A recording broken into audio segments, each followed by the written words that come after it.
Am I going to buy a new Clubsport? And more importantly, should you?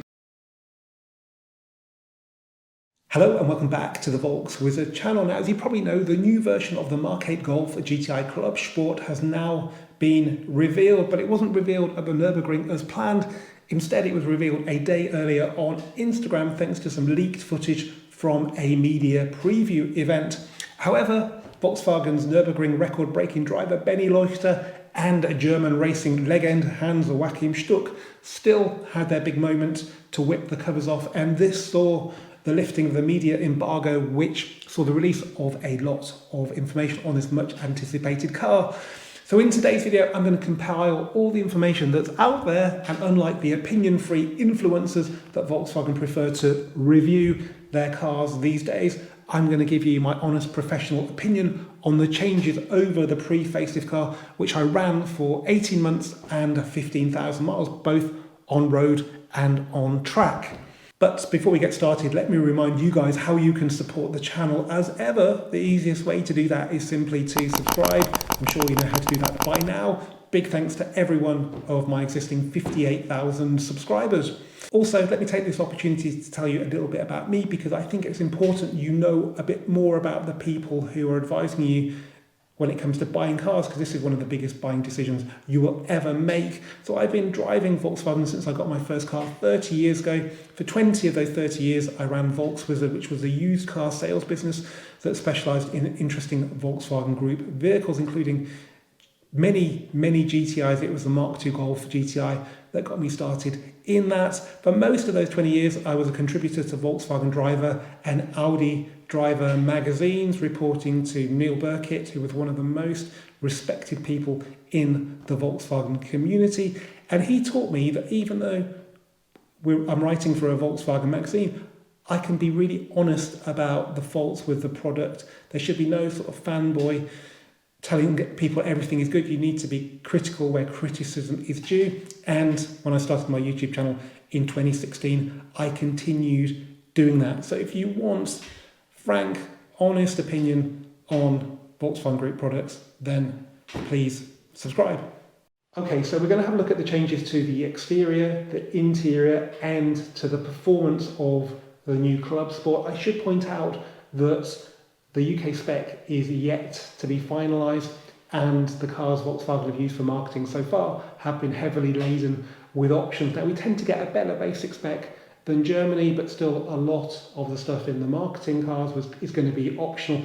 I'll try and distinguish where I can with what we should get as standard and what will definitely be an option here in the UK.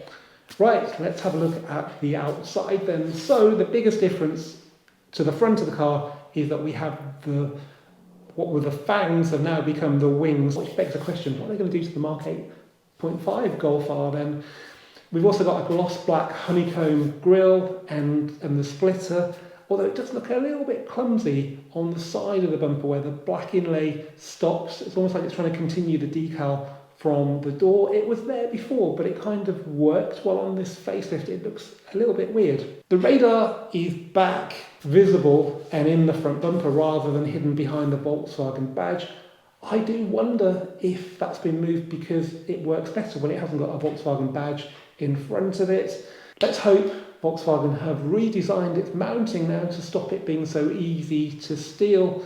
These were being stolen when they were behind the Volkswagen badge as well. And I think The Guardian did a report on this theft, and Volkswagen UK said it was a localised issue to some streets in London. Well, that's not true. It's a real big problem right across the UK.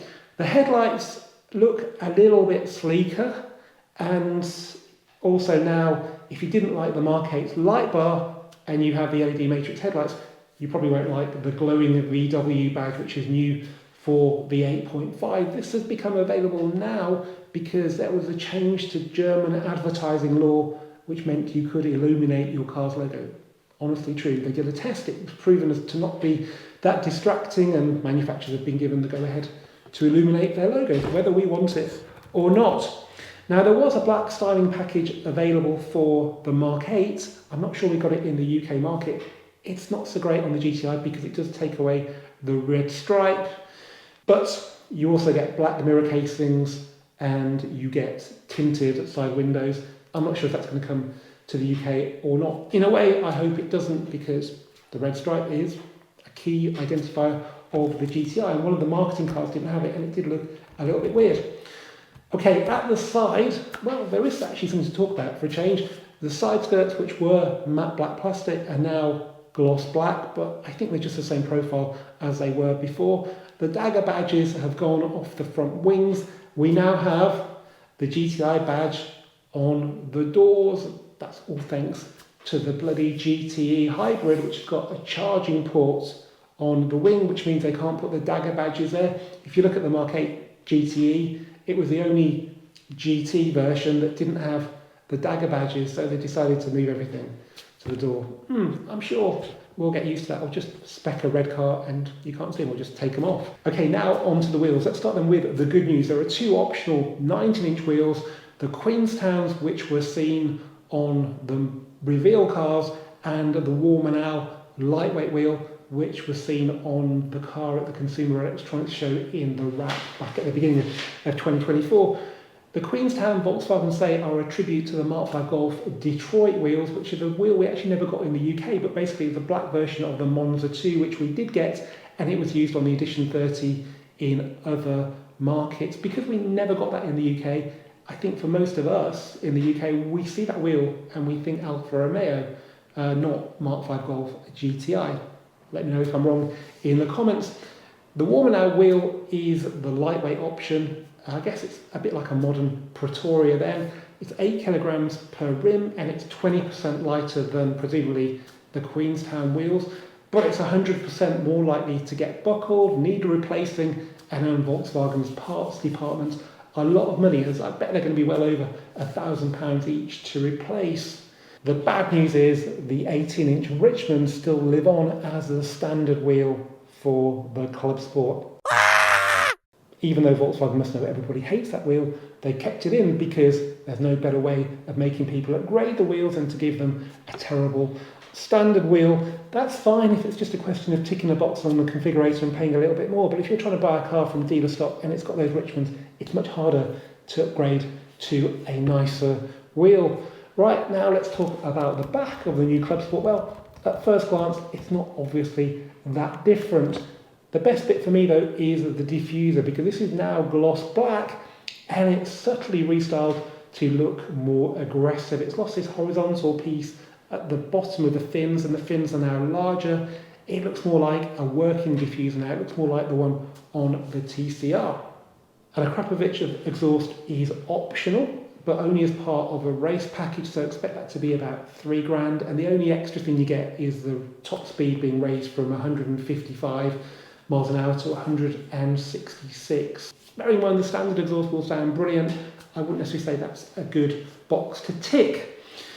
The taillights are now 3D, but only if you order the LED matrix headlights, which are optional in Germany, where you only get LED plus as standard, which probably means you get the normal taillights that we had on the pre-facelift Mark 8. Can you guess though what we are missing from the exterior of the new Clubsport that we didn't get with the old one, but I thought we'd probably get with this one?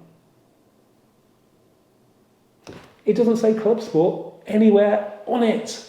They could have just extended the decals to go on the back doors and say Clubsport. They could have put a badge somewhere, they could have put it on the interior.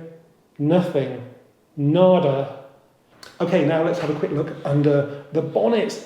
And there is something very interesting about these marketing cars. Can you tell anything unusual under the bonnet? Well, the answer is if you've seen other colours, whether it's a Mark 8 or 8.5, you'll know they're not very well painted under the bonnet. The exterior colour doesn't make it inside the engine bay, it's just undercoat. But these cars, which are Oryx white, are fully painted under the bonnet. And actually, a couple of weeks ago, I got an email from an owner of a Mark 8 Clubsport who has an Oryx white one, and he says that's fully painted under the bonnet as well. So I can only conclude, if you buy Oryx white, which is a premium white colour, I think it's just under £1,000, you get your car properly painted under the bonnet, which is great. If you like Oryx white, I don't think everybody does. Also, under the bonnet, we now have an engine cover that hopefully doesn't catch fire, but it's still really boring, and we still have the manual stay for the bonnet. There is no telescopic strut.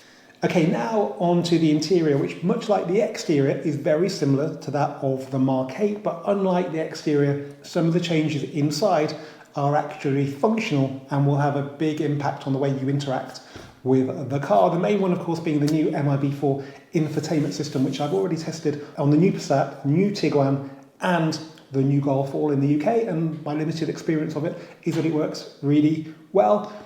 That's because we have new hardware and new software. Volkswagen promise it runs a lot faster, but also the standard screen is now 2 inches bigger than it was in the Mark 8. You can upgrade to a 15-inch screen, but I don't really think you need to, because with a 12.9-inch screen, there's much more room for things to be permanently displayed on it, which makes using it a lot easier. For example, you can program shortcuts that are permanently at the top of the screen. You don't even have to swipe down for them, and you can go straight into turning off the start-stop system or turning off the traction control in just one press. Also, the heated seats now are just one press. In the Mark 8, I think there were 2 or 3 presses to turn them up and down, which was really, really annoying. This won't please everybody though, because we still do not have separate climate controls, but that's the case with a lot of cars now. And I think this system actually works really well. I actually thought it was okay in the old car, because unlike in the Leon and the Octavia, we had the shortcut pad, and that, to my surprise, is still there. So one press takes you into climate. Obviously, we've now got the illuminated sliders underneath the screen, and they've also been reshaped to be a bit more ergonomic. Another thing people dislike is that the screen isn't integrated into the dash like it was on Mark 8. Well, that's because this really is only a minor facelift, and to redo the dash moulding purely for a new screen would be beyond the realms of a facelift. So they've just got it sitting kind of largely outside the dash, which is the same with many, many other cars. Another reason for this, which may not be immediately obvious, is that it helps the system dissipate heat, and that means it can run faster and process more quickly, and therefore avoid the problems of the Mark 8. Also, we've now got back, I say back because early Mark 8s already had this, we've got now the normal buttons back on the steering wheel, which should please a lot of people, though the paddles are still the small ones, not the bigger ones of the R, which I fitted to my own Mark 8 Clubsport, and were a really nice touch. Seats-wise, well, we've still got the sport seats with the integrated headrest. The marketing car shows the optional leather interior, but the press release says Art Velours is still standard, and there's a good chance that's exactly what we had in the Mark 8. But this time, unlike most of the Mark 8s, apart from the final model year, we will have microfiber in the door cards. I had just like a plain grey fabric, which looked really boring, and we should almost definitely get the GTI logo on the seats, which again was missing from the earlier Mark 8 Clubsports. We've definitely got piano black on the centre console, which again came in towards the end of the Mark 8 run. It's still plastic lower down in the range, and I know some of you guys prefer that. Also, the wireless charging tray now has a fan. A big problem with the Mark 8 was that the wireless charging pad would overheat and it would stop charging. Well, hopefully the fan will fix that. Also, we've now got the option of the area view, bird's eye view, 3D parking system on the Golf for the first time. A must-have, I would say. Unlike the other option, which is a first for a GTI, real carbon fibre inlays, which I'm pretty sure are going to be quite expensive, and when I saw them in the Golf R 20 years, they didn't really look that good, even though apparently they're real carbon fibre. But the biggest problem with me is that you're going to spend all that money on them, and A, they're not going to extend to the back doors, because the back doors don't have inlays in them to save money, and also they just look wrong next to that really cheap slab of plastic that's on the centre console. I like cars to be relatively uniform in their materials, and yeah, it doesn't work for me sticking an expensive carbon fibre next to a downgraded plastic centre console. Okay, now on to the performance of the new Clubsport, and at first glance you might be a little bit disappointed to find out that it's got exactly the same 300 horsepower and 400 newton meters of torque as the old car, and the 0 to 62 time remains exactly the same, 5.6 seconds, which is slow if you compare it to a Golf R, but that's still really fast for a front-wheel drive car, and that's still 0.2 of a second quicker than the Clubsport S, so a lot of that will come from the DSG gearbox, and once you started moving the Clubsport S in gear will still be, I think, significantly faster. Now, bearing in mind the amount of detail Volkswagen's press release on the new Clubsport went into, it seems strange to find a key piece of information only on the Volkswagen Germany website. Here it says, to improve performance, the turbocharger is kept at a constant speed by pre-tensioning during partial load driving. This allows it to develop its power more quickly during subsequent acceleration. Now, does that sound familiar to you? Because it does to me. The last and only time we've ever heard this was regarding the Golf R 20 years. And when I drove that car, I was really blown away by it. So I'm hoping Volkswagen have made this tweak to the Clubsport to improve response. Doesn't make it any more powerful, just makes it more savage between the gear changes. We've still got the very same VAQ differential lock, which I guess works pretty well, but it's not the strongest, and there are problems with the TCR, so it's one to watch on Clubsport to see how long that lasts. We've got the same brakes as before, 357mm, same red brake calipers with the GTI logo on the front. Dynamic chassis control, which really affects the feel of the car, is still optional, but apparently it's been tweaked, which is very interesting. So let me just quote you. It says, for even more harmonious integration of the DCC into the modified environment of the steering system and the module vehicle dynamics manager, the application of the controlled shock absorbers in the new GTI models has been comprehensively revamped. So yeah, they've played with them. I don't know how, whether it's going to be easy to tell the difference over the old car. I don't know, maybe if you had the two cars side by side you would, but that never really happens at media events, so maybe I can crack that later in the year. The steering software has also been tweaked. Now this is quite an interesting one for two reasons. Firstly, they had to rewrite it because it needed to comply with some new cyber security law, which gets you wondering, can a hacker get into your car and then make your steering turn so you crash? Well, clearly it seems that is a possibility. So whilst they were redoing it, they kind of redesigned it, and they've got an engineer called Sven Bornhorst, who they proudly say worked on the Bugatti Chiron per Sports steering. I bet they don't tell Bugatti customers the steering was done by a guy who did a Golf, but he seems like a really nice guy. There's some pictures of him when he's at home working on his old 911, and maybe he's a replacement for Carsten Shepstadt, who has since retired. The other difference as well to the performance is that there now is an optional race pack that raises the top speed from 155 to 166 miles an hour and gives you the Akrapovic, but as I said, that's going to be quite expensive. Okay, so what's the conclusion? Am I going to buy a new Clubsport? And more importantly, should you? Well, there are still two unknowns that will affect any verdict, and any reviewer who says you should buy one now, not knowing these, is probably not a very good reviewer. Firstly, we don't know what the price is. So that's quite a big thing, really. I know people finance them and the RRP isn't that important, but it still affects what you pay. And also the finance APR could be quite high as well. Though at the moment they're quoting 6.9 on the new Golf in the UK, which is pretty good. I think it used to be 4.9 when the Mark 8 came out. Also, we don't know how it drives. It all promises to be better, but potentially they could have messed it up. Look what they did with the Mark 8 infotainment system. So let's reserve judgment on that. But what we do know is the exterior, while not night and day different, has had some nips and tucks. And apart from really the radar, I think it looks better, particularly the diffuser. We've still got the dodgy plastics inside. We've still got the unlined glove box, which I don't think I mentioned before, but the new infotainment screen is good. I like it, but then this is my kitchen.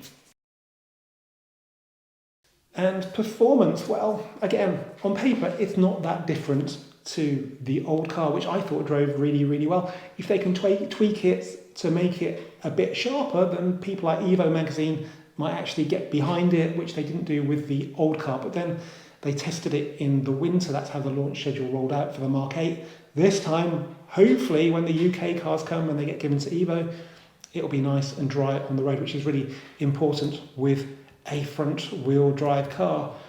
So yeah, to answer the question, should I buy one and should you buy one? Well, it depends on the price. I wouldn't worry too much about the driving, but don't ignore the base GTI, because whilst the Clubsport is treading water with the same power and torque, that's actually had a massive upgrade from 245 to 265 horsepower. The only thing stopping me recommending that car is the brakes. It's still got the crappy 312 brakes, which are probably okay for the road, but yeah, they would just melt on track. It's quite unusual for such a powerful car to have such poor brakes, but they've got to keep some difference between it and the Clubsport. It's getting really, really close now. A lot of the tweaks they've done to the Clubsport with the Mark 8, they've actually now brought over to the base GTI. So yeah, we'll see what the pricing does, and I think we should decide from there. As ever, guys, thank you for watching this very honest Volkswagen video. Keep subscribing if you want a lot of honest content, and keep commenting, and I'll see you for the next one very soon.